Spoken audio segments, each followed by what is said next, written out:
And of course, those rising oil prices are translating into a lot of pain at the pumps for all of us. It's estimated that a 25-cent hike in gas prices ultimately leaves Americans with $35 billion less to spend on other items. So is there anything that we can do to ease the stress on our wallets and purses? Joining me this morning to help answer that question is certified financial planner Rosso of Charles Schwab. Good morning, and thanks for being here. Happy to be here. Initially, what can we do to ease the pain? Well, remember, it's not just oil, it's what oil goes into and what it leads to. Higher food prices, items you buy every day, toothpaste, shampoo, things you would never imagine. So what you want to do is you want to use your technology to the best it can be used to save some money. If you have a smartphone, for example, you can use Gas Buddy and download that free app and see where gas is cheapest in your area. You can also go to myfoxhouston.com. Absolutely. You have a gas tracker, right. So utilize the technology, utilize those services. And since food prices are up, use something like coupons.com or Coupon Mom or the grocery game.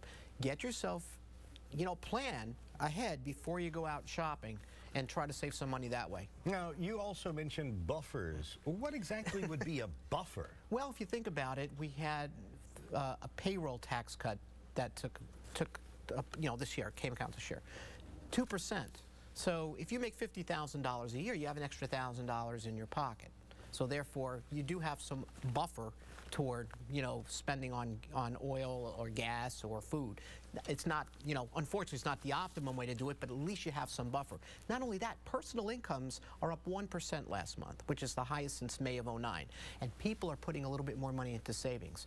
Unfortunately, they're dipping into savings, but they do have some buffers before, for example, these prices really become cost prohibitive for them.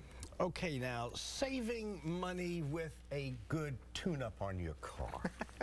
Well, it makes sense. If you didn't have a tune-up, or your tires are underinflated, or air filter is not working properly, these are things that take away from your gas mileage, and you want to make sure that car is running as good as it can at this time. I'm going to go back to oil prices. Yeah. A lot of folks don't realize that a lot of things come from oil. Absolutely. Many of the plastics that we have, many of the chemicals, many of the synthetics, all of those are derivatives of petroleum. Absolutely. And when petroleum goes up, these prices go up. And now, before the producers would hold it back at the production level or the manufacturing level. Now they're passing the prices down to us on the retail shelves. So if you're buying toothpaste, shampoo, pantyhose, whatever you're, believe it or not, whatever you're buying, you're seeing prices, and you're seeing consumer goods companies raise prices at this point. Real quick, what about stockpiling in bulk? Well, there's a theory that if you buy in bulk, which is good, you have a big family, you go to Costco and you do that, it works. However, there are some studies out there that show if you stockpile, knowing that supply is there, you might use more because it is there. In other words, will you ration it if it's in your cupboard or in your on your shelves? You might not. You actually might be a little bit more careless in its use.